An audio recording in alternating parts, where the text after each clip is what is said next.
चलो, तो हम आगे बढ़ते हैं। आगे हमारे पास यहाँ पे बात की गई है बैंक्रप्सी लॉ रिफॉर्म कमेटी के बारे में। तो हमने पहले तो अगले पेज में जो भी देखा था, ठीक है, वो हमने सिक्का के बारे में देखा था और प्रीवियस जो भी एक एप्लीकेबल लॉ थे वो देखा था। अभी हम यहाँ पे देखने वाले हैं कि बैंक्रप्सी लॉ किस तरह से लाया गया और उनके लिए पहले क्या क्या कमेटी के बारे में बताया गया है, ठीक है। अभी ये पॉइंट है वो भी उतना इम्पोर्टेंट नहीं है, ठीक है। तो ये हम फास्ट रीड करेंगे और जहाँ पे भी मुझे इम्पोर्टेंट लगेगा वहाँ पे मैं लाइन भी करता जाऊंगा, ठीक है। तो वो आप अपनी बुक में मार्क करके रख लेना, ताकि क्या है कि अगर पेपर में वहां से कुछ निकलता है तो आपको ढूंढना आसान पड़े, ठीक है। या तो आप मार्कर अलग अलग कलर के यूज कर सकते हो, ठीक है। ये जो पेपर नंबर 2 है वो दोनों ही सब्जेक्ट पेपर नंबर 5 के लिए या आप पकड़ लो पेपर नंबर 9 के लिए, दोनों के लिए इतना ज्यादा इंपॉर्टेंट नहीं है। इसमें से मैक्सिमम 5 मार्क का क्वेश्चन आ सकता है, उससे ज्यादा नहीं आ सकता है। उसके भी चांस बहुत कम है, ठीक है। The Bankruptcy Law Reforms Committee submitted its report to the Finance Ministry on so and so date. The objective of the committee were to resolve insolvency which with lesser time involved, lesser loss in recovery, higher levels of the debt financing across the instruments. ठीक है, ये हमारे 3 purpose थे कि हमें कैसा कानून बनाना है। क्या पर्पस था? लेजर टाइम इन्वॉल्व होना चाहिए, मतलब कि फास्ट प्रोसेस कंप्लीट होना चाहिए, लेजर लॉस इन रिकवरी होनी चाहिए, रिकवरी में हमें ज्यादा से ज्यादा पैसा मिल सके, और हायर लेवल्स ऑफ द डेब्ट फाइनेंसिंग अक्रॉस द इंस्ट्रूमेंट, ठीक है। तो क्या है, जो डेब्ट फाइनेंस का इंस्ट्रूमेंट जो भी किया गया है उसका लेवल जो हो वो हाई हो, ठीक है। The committee has presented its reports in 2 parts. Volume number 1 with its rationale and design for legislation, and Volume 2 with the draft insolvency and bankruptcy bill. ठीक है, जो कमिटी थी उन्होंने 2 पार्ट में रिपोर्ट दिया। फर्स्ट पार्ट जो था उसमें rational and design for legislation दिया गया था, और उसके बाद ड्राफ्ट इंसॉल्वेंसी बैंक्रप्सी बिल दिया गया था।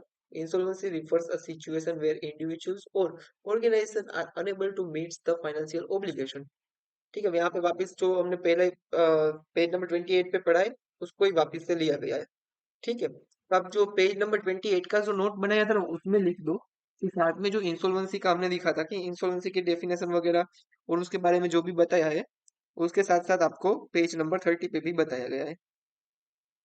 तो वहां पे मैं सिर्फ पेज नंबर 36 में 8 लिख देता हूँ, ठीक है। तो इंसॉल्वेंसी क्या रिफर करता है? Insolvency refers to situation. Insolvency एक तरह की सिचुएशन है, ठीक है। तो committee observe that currently creditor have limited power. Committee ने क्या देखा कि जो क्रेडिटर है उनके पास अभी लिमिटेड पावर है in case of debtors default. जो है जिससे पैसा लेना है वो अगर पे नहीं कर पाता है, वो फेल हो जाता है, वो डिफॉल्ट कर जाता है, तो क्रेडिटर के पास कि जिन्होंने पैसा दिया होता है आपको धंधा करने के लिए, उनके पास कुछ ज्यादा राइट्स नहीं है।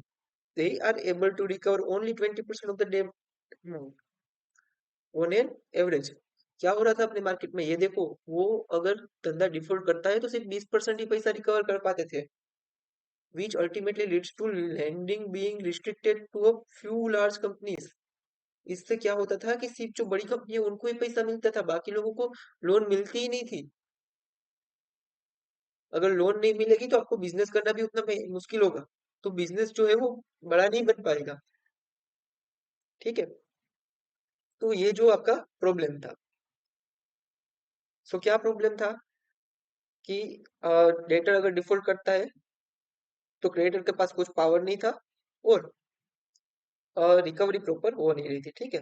फिर the committee also observed the decision regarding the defaulting firm defaulting firm the business decisions and should be taken by the creditors। तो ये जो भी अगर डिफॉल्ट कर जाता है तो उसके बाद उसके जो भी डिसीजन है वो किसे लेने चाहिए?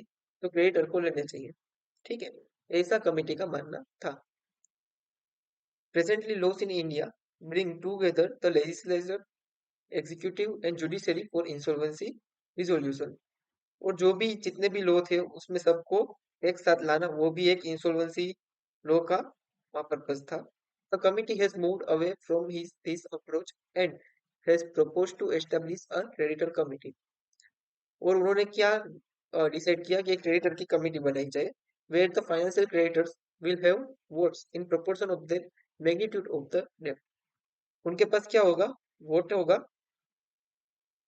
किस हिसाब से? तो जितना जिन्होंने उनको डेट दिया है उस हिसाब से. The creditor committee will undertake negotiations with the debtor to come up with a revival और रिपेमेंट प्लान.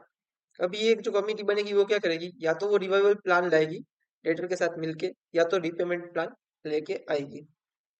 सो कमिटी है, उन्होंने way for a creditor in control का रेजिम दिखाया. ठीक है. और ये जो भी आया उनके लिए, मतलब आईबीसी आने वाला था उनके लिए, उन्होंने ये जितने भी यहाँ पे एक्ट लिखे हैं उन सब में अमेंडमेंट होगा ऐसा बताया गया. उसमें क्या क्या एक्ट है? तो जो हमने सारे ऊपर देखे थे ना, कि जो पहले कौन से एप्लीकेबल थे वो सबका नाम लिख देने का. कंपनी एक्ट, सिका act, LLP act, SARFAESI act, फिर आरडीडीबीआई एक्ट और पार्टनरशिप एक्ट. ठीक है. ये सब में उनकी वजह से, ये जो आईबीसी आएगा उनकी वजह से चेंजेस होगा. ठीक है. फिर अभी गवर्नमेंट ने कौन कौन सी कमेटी का गठन की? ठीक है. जितना भी बैंक्रप्सी कोड आया उनके लिए वो सब यहाँ पे दिया गया है. ठीक है, लेकिन ये भी इतना रिलेवेंट नहीं है तो हम इसे फास्ट फास्ट पढ़ते जाएंगे. ठीक है. 1964 में थर्ड लॉ कमीशन आया था. उन्होंने क्या बोला था? ये किसके चेयरमैनशिप में था? जे कपूर जी की चेयरमैनशिप में था, जस्टिस साहब की. और उन्होंने प्रोविंशियल इंसॉल्वेंसी एक्ट में अमेंडमेंट प्रपोज किए थे. ठीक है. फिर तिवारी कमेटी थी, वो तो हमने ऊपर भी देखा, जिन्होंने सिका एक्ट लाया.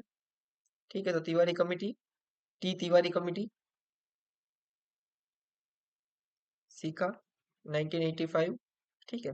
फिर नरसिम्हा कमेटी, नरसिम्हा जी ने बहुत काम किया, उन्होंने काफी सारी कमेटी बनाई.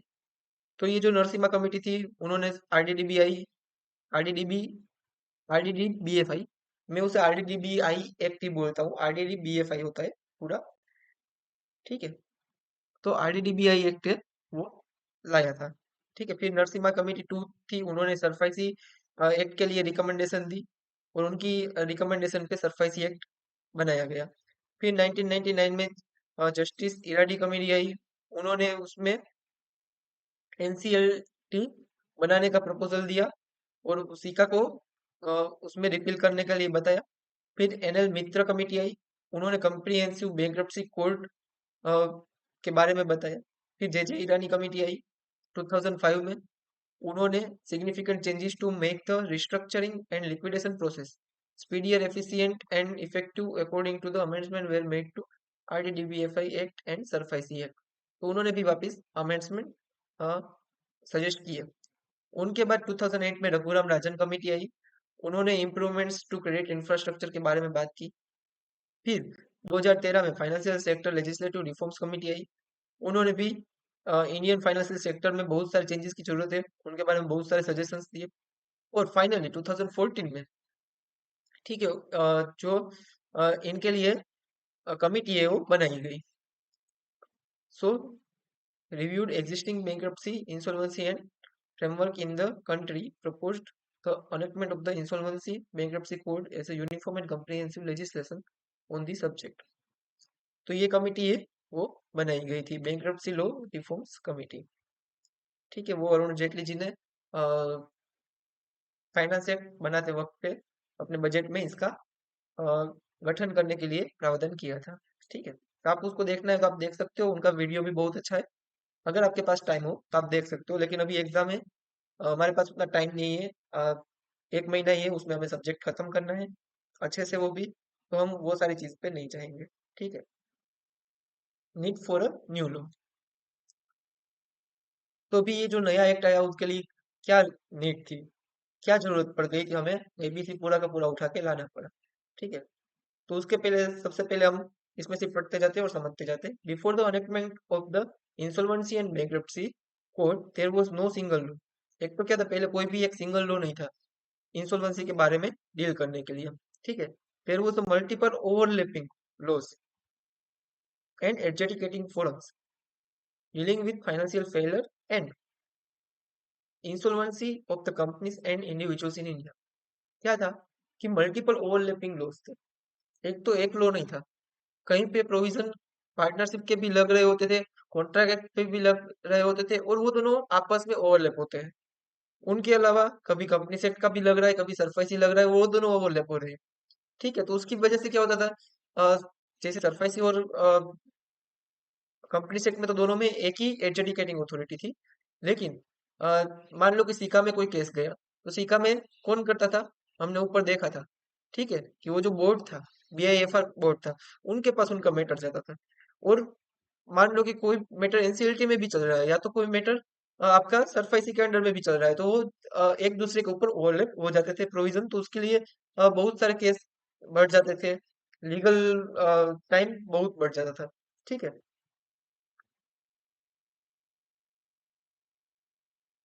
The framework for the insolvency and bankruptcy was inadequate, ineffective, and resulted in undue delays in the resolution. क्या होता था कि जो बैंक्रप्सी है वो रिजोल्व ही नहीं हो पाती थी। ये सब में ही टाइम चला जाता था, एक दूसरे के ऊपर केस करते रहेंगे। ठीक है, उसका रिजोल्यूशन करने में ही जो एक्चुअली जो मेन पर्पस था अपना इंसॉल्वेंसी रिजोल्व करने का था, वो खत्म नहीं हो रहा था। ये सबसे बड़ा प्रॉब्लम था।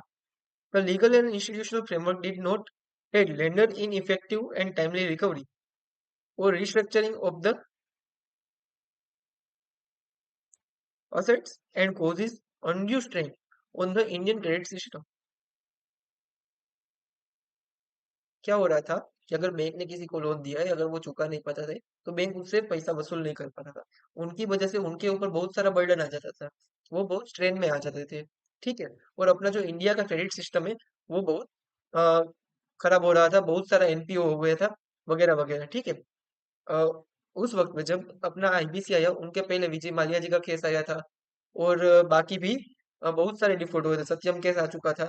तो हम लोगों को यहाँ पे ये नीड हो चुकी थी कि हम लोग को ऐसा कानून लाए कि जिससे ये जो बैंक का पैसा जो डूब जा रहा है, उसको हम फास्ट से फास्ट रिकवरी करा पाए। तो मेन पर्पस वो था। और जितने भी ये अलग अलग एक्ट में जो भी प्रोविजन थे, उनको सबको एक साथ एक जैसा बना दिया जाए, ताकि हार्मोनाइजेशन हो जाए, तो अच्छे से हम लोग अ, जो प्रोसेस है वो कर पाए। ठीक है।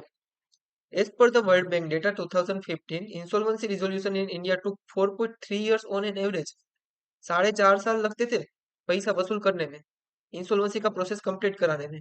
ठीक है, which was way higher when compare to the other countries such as UK. UK में 1 साल में हो जाता था, यूएस में 1.5 साल में हो जाता था। These delays were caused due to time taken to resolve the cases in the courts, confusion due to lack of clarity about the current bankruptcy framework. ठीक है, ये क्यों लगता था 4.5 साल जितना टाइम? क्योंकि हमारा कुछ इधर फिक्स नहीं था। एक कानून एक बोलते है, दूसरा कानून दूसरी चीज बोलते हैं, तो हम लोग कोर्ट में बार बार चले जाते थे और उसमें बहुत सारा टाइम वेस्ट होता था। ठीक है। Prior to the amendment of the Insolvency Bankruptcy Code, the provision relating to the IBC for companies were made in the SICA, RDBFI Act, बराबर किसमें दिया गया था ना, वो बता रहा है, एंड द सरफाइसी एक्ट। ठीक है, मैं अभी यहाँ पे पूरा नहीं पढ़ रहा हूँ। And the companies act 2013। तो सरफाइसी, आरडीडीबीएफआई और सीका एक्ट में प्रोविजन इनके रिलेटेड बताया गया था। This statute provides creation for the multiple forum such as the BIFR, फिर उसमें डीआरटी बनाया गया था, and the respective appellate tribunals. Liquidation of companies was handled by the high courts. Individual bankruptcy and insolvency was dealt by the presidency towns Insolvency Act and Provincial Insolvency Act. The liquidation of the companies was handled under the various laws, different authorities such as the High Court, Debt Recovery Tribunal, overlapping jurisdiction which was adversely affecting the debt recovery process. The objective of the Insolvency Bankruptcy Code is to consolidate and amend the laws relating to the reorganization, insolvency resolution of corporate person, partnership firm, individual in a time-bound manner. ये time bound manner word को खास याद रखना। ठीक है। An effective legal framework for the timely resolution of the insolvency bankruptcy will not only encourage entrepreneurship but will also improve ease of doing business and facilitate more investment leading to higher economic growth of the country and development. ठीक है। So the insurance and bankruptcy code extend to the whole of India. ये कहाँ पे लगता है, तो पूरे India में लग जाएगा। Section 1 of the code provides the central government may appoint different dates for the different provisions of this code and their reference in any such provisions to the commencement of this code shall be construed as a reference to the commencement of that provision. ठीक है, तो ये पूरे देश में लग जाएगा, IBC जब से आएगा तभी, और डिफरेंट डिफरेंट डेट से डिफरेंट डिफरेंट प्रोविजन में वो एप्लीकेबल होना स्टार्ट हो जाएंगे। ये सबसे पहले सेक्शन 1 में बताया गया है। अभी तक जो भी इंडिविजुअल इंसॉल्वेंसी प्रोसेस है वो एप्लीकेबल नहीं किया गया है, जितना भी कॉर्पोरेट इंसॉल्वेंसी प्रोसेस है वो पूरा का पूरा एप्लीकेबल हो गया है। ठीक है, तो ये हमारा पेज नंबर 31 का पूरा डिस्कशन था। यहाँ ये वीडियो में हमने पेज नंबर 30 एंड 31 पूरा दोनों का दोनों साथ में देख लिया है। ठीक है, अभी आगे का अपन नेक्स्ट वीडियो में देखेंगे। Thank you.